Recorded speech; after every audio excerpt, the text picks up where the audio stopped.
এই বিবাহখন আপোনাৰ কেনেকৈ ভাঙিলে? ইমান বেয়া বেয়া প্ৰশ্ন সুধিছা। বিয়াৰ এমাহ দুমাহৰ পিছত মই গম পালোঁ যে মোৰ হাজবেণ্ড আগতেও বিয়া হোৱা। আজি প্ৰথমবাৰ কেমেৰাৰ আগত কৈ আছোঁ। এনি টাইম মোক ঘৰত যদি প্লাম্বাৰ এটাও আহে, ইলেক্ট্ৰিচিয়ানো আহে, যিয়ে আহে মোক লক কৰি থৈ দিয়ে ৰুমতে। I was like his third wife. এতিয়া সামন্তিকা শৰ্মা আকৌ বিয়াত বহিব।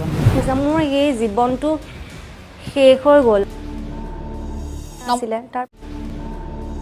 আপুনি বিবাহ পাশত আবদ্ধ হৈছিলে, কিন্তু সেই বিবাহখন আপোনাৰ কেনেকৈ ভাঙিলে? আচলতে কি হয়, বিয়াৰ এমাহ দুমাহৰ পিছত মই গম পালোঁ যে মোৰ হাজবেণ্ড আগতেও বিয়া হোৱা, বাচ্ছা এটা আছে।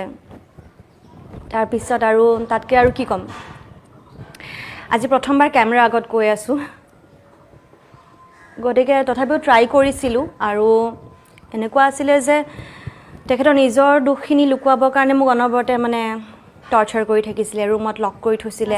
তাৰপিছত আৰু দোকানলৈ গ'লে এনি টাইম মোক ঘৰত যদি প্লাম্বাৰ এটাও আহে, ইলেক্ট্ৰিচিয়ানো আহে, যিয়ে আহে মোক লক কৰি থৈ দিয়ে ৰুমতে। তেনেকৈ থাকিলোঁ কিছুদিন। থাকি মেলি ভাবিলোঁ যে জীৱনটো শেষ হৈ গৈছে। ডিপ্ৰেশ্যনত একদম শেষ হৈ গৈছিলোঁ। আৰু কিতাপ পঢ়ি থাকোঁ, ভাতকেইটা খাওঁ, ভাত বনাওঁ, আৰু জীৱনটো একদম দুটা ৰুমৰ মাজত 2 BHK আছিল, যিহেতুকে দুটা ৰুমৰ মাজত শেষ হৈ গৈছিলে। সদায় নিজেই নিজক কুৱেশ্যন কৰোঁ যে কি হ'ল মোৰ জীৱনটো। ইমান বছৰ সৰুৰে পৰা নাচিলোঁ, বাগিলোঁ, গোটেই অসমৰ মৰম ল'লোঁ, তাৰপিছত দেখোন বেলেগ হৈ গ'ল এতিয়া। তথাপিও চেষ্টা কৰিছিলোঁ, কিন্তু নোৱাৰিলোঁগৈ, আৰু আল্টিমেটলি গুচি আহিলোঁ। আৰু গুচি অহাৰ পিছত বহুত কথা গম পালোঁ, আৰু সেইবোৰ আৰু ইমান অ'পেন কৰিতো লাভ নাই। আৰু মাকেও জানে যে আপুনি তেওঁৰ second wife? I was like his third wife. আচ্ছা। I was like his third wife. First he got married when he was 25. He was 25. 25 বছৰ আছিল তেখেতে বিয়া পাতিলে। তেনেকুৱা আছিলে। কিন্তু বেছি কোমল অন্তৰৰ হৈ আজিৰ তাৰিখত লাভ নাই।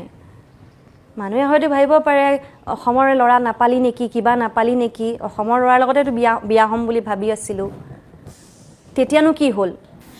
গ্ৰেজুৱেলি আপুনি গোটেইখিনি কথা গম পালে? প্ৰুফ পাইছোঁ, ঘৰত কাপোৰ পালোঁ, বাচ্ছাৰ কাপোৰ, বাচ্ছাৰ পুতলা চব পালোঁ, চব বস্তুৱে পাইছোঁ। আপুনি নিজেই গুচি আহিলে নে? মই নিজে আহিছোঁ। তেওঁ গম নোপোৱাকৈ গুচি আহিলে? নাই, তেখেতে জানে। ৰাতিপুৱাই মাৰপিট আৰম্ভ কৰে। 7টা বজাতে মাৰিব লৈছিলে, ডিঙিত চেপা মাৰি ধৰিছিলে। অলপমান চাইক'লজিকেল প্ৰব্লেম আছে চাগে তেখেতৰ। ৰাতি ঠিকেই আছিলে। ৰাতিপুৱা 5টা বজাত তেখেতে কিবা কিবি আসন চাসন কৰে, ময়ো অলপমান কৰিব লৈছিলোঁ। বিনা কাৰণত মোক আকৌ উল্টা পুল্টা কুৱেশ্যন কৰি মোক মাৰিবই ল'লে। মই কৈছোঁ হে তোৰ মাৰ খাই থাকিম নেকি আৰু বিনা কাৰণত? একোৱে নকৰোঁ, ভাত ৰান্ধি বহি আছোঁ ইয়াতে।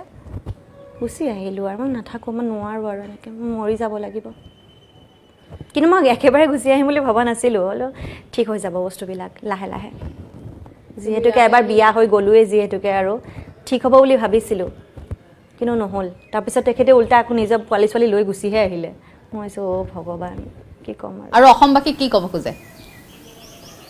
অসমবাসীক ক'ব বিচাৰিম যে ৰাইজে মোক যিমান বেলেগকৈ মোক কমেণ্টবিলাক দিয়ে, মেছেজ নহয় চৰি, এইবোৰ আগৰো কিবা কিবি হেৰিবোৰত যে ইমান কমেণ্ট দিয়ে, সিমান বেয়া ছোৱালী মই নহয় পায়।